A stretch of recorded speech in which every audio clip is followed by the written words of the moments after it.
Island को दिखाते हुए शुरू होती है। रात का वक्त था, वहाँ पर कुछ मछुआरे थे जो अपनी कश्ती में मछलियाँ पकड़ रहे थे। तभी वो आसमान से गिरते मीटरॉइड्स यानी टूटते हुए तारे को देखते हैं जो आकर समंदर में गिरा था। ये अब उस जगह पर जाते हैं। कश्ती के कैप्टन को ये लग रहा था कि शायद ये किसी तरह का कोई सिग्नल है, कोई शिप खतरे में है, किसी ने फ्लेयर गन चलाई है, कोई मदद के लिए बुला रहा है। जब कैप्टन का साथी उस जगह को देखने जाता है तो कोई चीज पानी से निकलकर उसे अपनी तरफ खींच लेती है। जब कैप्टन देखने आता है तो वहाँ पर उसे कुछ भी नहीं नजर आता सिवाय अपने साथी के खून के। इससे पहले वो कुछ करता उसे भी कोई चीज पानी में खींच लेती है। अंदर बैठे कैप्टन के बेटे को गड़बड़ लगती है। अब जब वो बाहर कुल्हाड़ी लेकर देखने जाता है तो किसी चीज ने उस पर भी हमला कर दिया था। यहीं पर सीन कट होता है। इसके बाद ये कहानी एक और छोटे आइलैंड और वहाँ पर रहने वाले लोगों पर जाती है। हम एक पुलिस ऑफिसर को देखते हैं जिसका नाम ओशे था। वो हर वक्त नशे में रहा करता था। आज के दिन वो नई ऑफिसर को लेने जाता है। उसका नाम लीसा था। लीसा का इस आइलैंड पर कुछ दिन के लिए ट्रांसफर हुआ था। उसकी आदत काफी हंसी मजाक की थी, पर ओशे रास्ते में उसे कोई बात नहीं करता।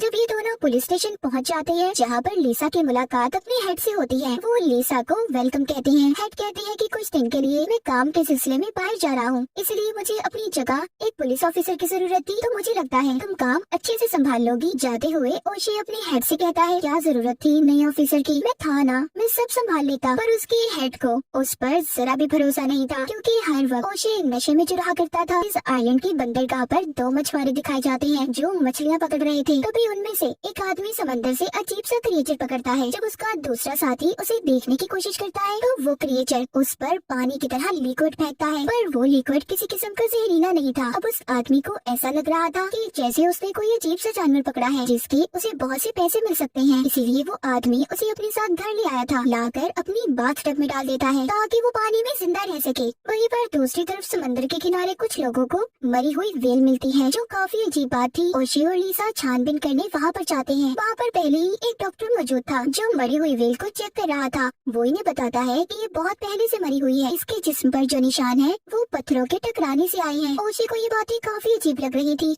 क्योंकि बहुत वक्त से वो इस आइलैंड पर रह रहा था और इससे पहले ऐसा कुछ भी नहीं हुआ था। इसके बाद ओशे एक आदमी के पास जाता है जो एक बिल्डिंग बनाने का काम कर रहा था। उसके पास बहुत बड़ी क्रेन मशीन थी। वो उस आदमी से कहता है कि तुम जाओ और जाकर समंदर के किनारे से मरी हुई व्हेल को उठा लो। ये आदमी अब ऐसा ही करता है, अपने साथियों को लेकर समंदर के किनारे जाकर उस मरी हुई व्हेल को उठा लेता है। सब लोग चले गए थे, इनका काम यहाँ पर खत्म भी हो गया था। इनका कुछ सामान वहीं पर रह गया था। वो अपने साथी को जरूरी सामान लेने समंदर के किनारे भेजता है और खुद गाड़ी में बैठा उसका इंतजार करता है। जैसे ही उसका साथी वहाँ पर जाता है तो वहाँ पर वो अजीब से अंडे देखता है। इससे पहले वो सामान लेकर वापस जाता, कोई चीज समंदर से उसे भी अपनी तरफ खींच लेती है। अब वो आदमी जो गाड़ी में बैठा इंतजार कर रहा था अपने साथी को देखने जाता है, पर वहाँ पर कोई भी नहीं था। इसके बाद हम उस होटल को देखते हैं जहाँ पर लीसा रुकी हुई थी। यहाँ पर एक बार भी बना हुआ था जिसको हस्बैंड वाइफ चलाया करते थे और ओशे अक्सर यहाँ पर शराब पीने आता था। वहाँ पर वही आदमी आता है जिसको अजीब क्रिएचर मिला था। वो ओशे को बताता है कि मुझे क्रिएचर मिला है जिसकी कीमत बहुत ज्यादा है, उसे बेचकर मैं बहुत से पैसे कमाऊंगा। पर ओशे को उसकी बात पर यकीन नहीं होता। वो सोचता है कि ये नशे में है, ऐसे ही बोली जा रहा होगा, मजाक कर रहा है मेरे साथ, क्योंकि ओशे खुद नशे में था। उसी रात हम एक और आदमी को देखते हैं जो उसी आदमी का साथी था जिसने क्रिएचर को पकड़ा था। वो अपने घर पर था, तभी उसके घर पर कोई आता है। अब जब ये दरवाजा खोलने जाता है तो एक आदमी को देखता है। ऐसा लग रहा था कि जैसे वो किसी चीज से लटका हुआ हो। उसके दोनों हाथ ऊपर थे। जब ये थोड़ा सा आगे जाकर देखता है तो कोई चीज उसे भी आसमान में खींच लेती है। उस आदमी की बीवी भी वहाँ पर थी जो ये सब कुछ देखकर बहुत घबरा गई थी। वो जल्दी से अपने घर का दरवाजा बंद करती है। उसने उस क्रिएचर को देख लिया था जिसने इसके हस्बैंड को अपनी तरफ खींचा था। जी हाँ, वो एक खतरनाक क्रिएचर था जो अब इंसानों को खा रहा था। पर ये कैसे और कहाँ से आया था ये हमें कहानी में आगे जाकर पता चलेगा। अब वो औरत अपने घर में बहुत डरी हुई थी। उसको उसके हस्बैंड की चीखें सुनाई दे रही थी। उसकी नजर अपने घर की चिमनी पर जाती है। ये देखकर सोचती है वो क्रिएचर वहाँ से भी आ सकता है। इससे पहले ही उसे बंद करती क्रिएचर उसे भी चिमनी के रास्ते से आकर खींच लेता है। उधर वही आदमी जिसको क्रिएचर मिला था वो अपनी बाथटब में जाकर देखता है तो वहाँ से वो क्रिएचर गायब था। उधर सिर्फ उसका एक अंडा पड़ा था। ये जब चेक करने बाहर आता है तो कमरे में अजीब सा लिक्विड देखता है। वो क्रिएचर दीवार से चिपका हुआ था जिसके बड़े बड़े टेंटिकल्स थे जो दिखने में बिल्कुल ऑक्टोपस की तरह लग रहा था। क्रिएचर उस आदमी पर हमला करता है मगर वो उसको अपने पास से हटा देता है और मार भी देता है। सुबह को हमें दिखाया जाता है लीसा बार में काम करने वाली लेडी से ओशे के बारे में पूछती है क्योंकि वो अब ओशे को पसंद करने लगी थी। वो पता करना चाहती थी कि उसकी वाइफ है या नहीं, पर वो लेडी उसको बताती है कि उसकी वाइफ नहीं है, वो बिल्कुल अकेला रहता है। तभी थोड़ी देर बाद वही आदमी ओशे और लिसा को कॉल करके बुलाता है जिसको क्रिएचर मिला था। वो आदमी उसे मारकर लैब में लाया था। टेस्ट करने पर डॉक्टर कहता है कि आज तक मैंने ऐसी अजीब चीज नहीं देखी, ये काफी खतरनाक लगता है। वो क्रिएचर को ग्रैबर का नाम देता है। वो डॉक्टर उन्हें दिखाता है कि इस ग्रैबर की बहुत लंबी जुबान है, ये क्रिएचर सिर्फ पानी और खून पीता है। वो इनको इसका अंडा भी दिखाता है। ये सब कुछ जानने के बाद ओशे को अब व्हेल वाला हादसा और क्रिएचर वाली बात दोनों मिलती नजर आ रही थी। ये जल्दी से लिसा को लेकर समंदर के किनारे जाता है जहाँ पर उसी आदमी की गाड़ी खड़ी थी जिसको ओशे ने मरी हुई व्हेल को उठाने भेजा था। ओशे सोचता है वो ऐसे अपनी गाड़ी को नहीं छोड़ता। पास ही एक घर था। ये दोनों छानबीन करने वहाँ पर जाते हैं। ये वही घर था जहाँ कल रात क्रिएचर ने हमला करके हस्बैंड वाइफ को मार दिया था। ये दोनों जब यहाँ पर छानबीन करते हैं तो वहाँ पर इन्हें फटे हुए कपड़े मिलते हैं। यहाँ पर भी इन्हें वैसी ही बदबू आ रही थी जैसी उस क्रिएचर में से आ रही थी। इन दोनों को शक हो गया था। ये उस घर की छत पर जाते हैं जहाँ पर लिसा को उस आदमी का कटा हुआ सर मिलता है जिसको क्रिएचर कल रात उठा कर ले गया था। ये दोनों उसके कटे हुए सर को उठाकर लैब में ले आए थे ताकि उसके बारे में कुछ पता चल सके, पर डॉक्टर कहता है मैं ऐसे कुछ नहीं बता सकता कि इसको किसने मारा है, पर हाँ मुझे ये काम किसी खतरनाक जानवर का लग रहा है। तभी उधर वही आदमी आ जाता है जिसने क्रिएचर को पकड़ा था। वो इन दोनों को अपने साथ घर ले जाता है जहाँ पर ये देखते हैं उस आदमी की बाथटब बाहर गिरी हुई थी और दीवार में बहुत बड़ा सुराग भी था। मतलब जो अंडा उस क्रिएचर ने वहाँ पर छोड़ा था वो भी बड़े क्रिएचर में तब्दील हो गया था। वो देखकर समझ गए थे कि बहुत बड़ा खतरा आने वाला है। इनको अब सारी बात समझ आ गई थी। लिसा कहती है कि कल रात जो हादसा हुआ वो इन्हीं क्रिएचर ने किया होगा क्योंकि ये सिर्फ पानी में रह सकते हैं और कल रात बारिश हो रही थी इसलिए वो जमीन पर आया था और आकर उसने उस घर के लोगों को मार दिया। अब वो आदमी जो इन्हें अपने साथ लाया था कहता है कि मैं जानता हूँ इन क्रिएचर्स की क्वीन कहाँ है जो अंडे दे रही है। ये दोनों को एक गुफा में लेकर जाता है जहाँ पर ये खुद तो नहीं जाता।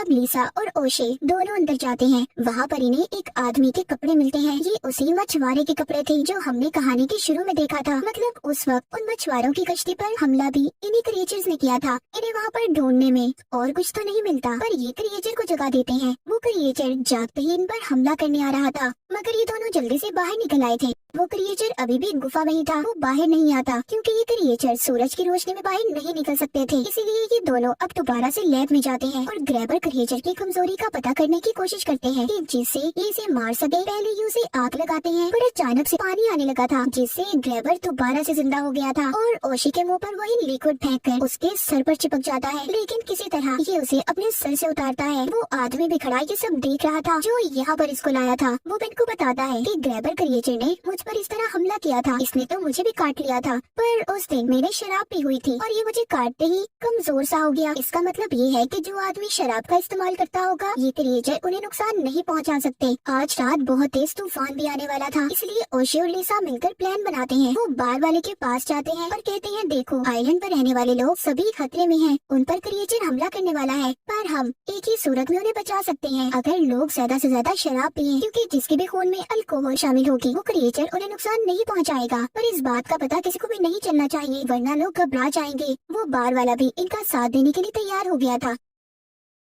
पहला टेस्ट ये लिसा पर करते हैं। लिसा ओशे से कहती है मैंने कभी भी शराब नहीं पी लेकिन फिर भी ये उसे शराब पिला देते हैं। फिर ये लोग लिसा का खून निकाल कर टेस्ट करते हैं। ये उसके खून को क्रिएचर के बच्चे को पिलाते हैं जिसको इन्होंने लैब में कैद किया हुआ था। जैसे ही वो क्रिएचर का बच्चा खून पीता है मर जाता है। ये क्रिएचर्स की कमजोरी को जान गए थे। ओशे और लिसा चर्च में जाते हैं। वहाँ पर जमा सभी लोगों को ये बार में आने का कहते हैं। मुफ्त की शराब मिलने वाली है इसीलिए सब बार में आ गए थे। रात को इन्हें क्रिएचर का शिकार करना था। इनके पास जो कुछ भी था ये उन चीजों को अपना हथियार बना लेते हैं। बाहर गाड़ी में लिसा और ओशे बैठे थे। बाकी सभी बार में थे। लिसा ने भी बहुत ज्यादा शराब पी ली थी। वो अपने होश में नहीं थी इसीलिए ओशे को सारी अपनी दिल की बात बता देती है कि वो उसे कितना पसंद करती है। उधर बार के अंदर सभी मौज मस्ती में गुम थे। तभी एक आदमी को वॉशरूम में जाना था पर वॉशरूम के अंदर कोई था इसीलिए वो बाहर आ जाता है। बाहर बहुत तेज बारिश हो रही थी। तभी वहाँ पानी की वजह से छोटे छोटे क्रिएचर्स आ गए थे जो उस आदमी पर हमला कर देते हैं। ये देखते ही लिसा और ओशे उस आदमी को बचाने जाते जाते हैं इससे पहले कि वो उसे बचा पाते। वहाँ पर एक बड़ा ग्रैबर क्रिएचर भी आ गया था जो उस आदमी को खींचकर खा जाता है। ये देखकर लीसा और ओशी अपनी जान बचाकर भागते हैं। जब ये दोनों अपनी गाड़ी में बैठते हैं तो लीसा परेशानी में गाड़ी के सायरन को ऑन कर देती है, जिस वजह से क्रिएचर अब इनके पीछे था वो इनकी गाड़ी पर चढ़ जाता है। वो गाड़ी को तोड़ने की कोशिश कर रहा था पर ये मौका देखते ही जल्दी से बार के अंदर भागते हैं। बार में आते ही बार का मालिक ओशी को बताता है कि सारी शराब खत्म हो गई है, हमें लेने दूसरी जगह पर जाना होगा जहाँ पर हम इस वक्त नहीं जा सकते। इसलिए ओशी सबको ऊपर जाने का कहता है। सब पूछ रहे थे कि क्या हुआ ऐसा, क्यों जाए हम ऊपर, पर ओशी अभी भी किसी को कुछ नहीं बताता। कोई नहीं जानता था कि बाहर कितनी बड़ी मुसीबत है। यहाँ पर वो डॉक्टर जो लैब में काम करता था उसने बहुत ज्यादा शराब पी ली थी, इसीलिए वो अपने होश में नहीं था। वो बाहर जाकर बड़े ग्रैबर क्रिएचर के सामने खड़ा हो जाता है और उसकी तस्वीर बनाने की कोशिश करता है, लेकिन क्रिएचर उसे पकड़कर दूर फेंक देता है। बार के अंदर सबको इस बड़े खतरे के बारे में पता चल गया था। सभी अपनी जान बचाकर ऊपर की तरफ भागते हैं। ओशी सबको यकीन दिलवाता है कि वो सभी महफूज हैं, उन्हें कुछ नहीं होगा। वो ये भी कहता है कि इस क्रिएचर को शराब से नफरत है, इसीलिए वो किसी को कुछ नहीं करेगा। लेकिन यहाँ पर सबसे बड़ा खतरा ओशी खुद था, क्योंकि उसने शराब नहीं पी थी, इसलिए क्रिएचर ओशी के पीछे था। ओशी अब नीचे जाने का फैसला करता है क्योंकि वो अपनी वजह से सबके जान खतरे में नहीं डाल सकता था। लेकिन यहाँ पर लीसा उसे एक आइडिया बताती है, कहती है कि देखो ये क्रिएचर सूरज की रोशनी बर्दाश्त नहीं कर सकते, इसीलिए यहाँ पर जो कंस्ट्रक्शन साइट है मैंने उधर क्रेन मशीन को देखा है, हम उधर जाएंगे, इस क्रिएचर को पकड़कर उस मशीन से रोके रखेंगे और जैसे ही सुबह होगी ये क्रिएचर खत्म हो जाएगा और इसके अंडे भी। ओशी को लीसा का आइडिया पसंद आता है पर ओशी की गाड़ी की चाबियां नीचे ही रह गई थी। लीसा अब हिम्मत करती है और चाबियां लाती है। नीचे बहुत सारे क्रिएचर के बच्चे थे। लीसा और ओशी उसी जगह पर जाते हैं। क्रिएचर भी इनके पीछे था क्योंकि वो अब ओशी का शिकार करना चाहता था। ओशी उस जगह पर पहुंचकर पेट्रोल के ड्रम देखता है। वो क्रिएचर को अपनी तरफ बुलाता है ताकि जैसे ही उसकी तरफ आए ये उसे जला दे, लेकिन वो क्रिएचर इसे अपने टेंटिकल से नीचे गिरा देता है। वो जैसे ही उस पर हमला करने वाला था वहाँ पर लीसा क्रेन मशीन उस पर गिरा देती है। क्रिएचर वहीं पर फंस गया था। फिर वो ओशी को बचाती है। वहाँ पर ये एक शराब की बोतल खोलती है ताकि थोड़ा सा एंजॉय कर सके। तभी क्रिएचर का एक टेंटिकल आकर ओशी को पकड़ लेता है। वो उसे खाने ही वाला था, लेकिन उसके हाथ में शराब की बोतल थी जिसको वो उस क्रिएचर पर फेंक देता है, इसीलिए वो क्रिएचर ओशी को छोड़ देता है। लीसा फ्लेयर गन लेकर पेट्रोल के टैंक्स पर चलाती है। उस फ्लेयर गन के लगते ही वहाँ पर बहुत बड़ा धमाका होता है जिसमें वो क्रिएचर भी मर गया था। आखिरकार इन्हें उस बड़े ग्रैबर क्रिएचर से छुटकारा मिल ही गया था। सुबह होते ही लीसा और ओशी वापस अपने घर आते हैं। दोनों एक दूसरे को अपने दिल की बात बताते हैं। ये दोनों तो मिल गए थे पर उस बड़े खतरनाक क्रिएचर ने न जाने कितने लोगों की जान ली थी। और इसी के साथ ग्रैबर खतरनाक क्रिएचर की कहानी यहीं पर खत्म हो जाती है।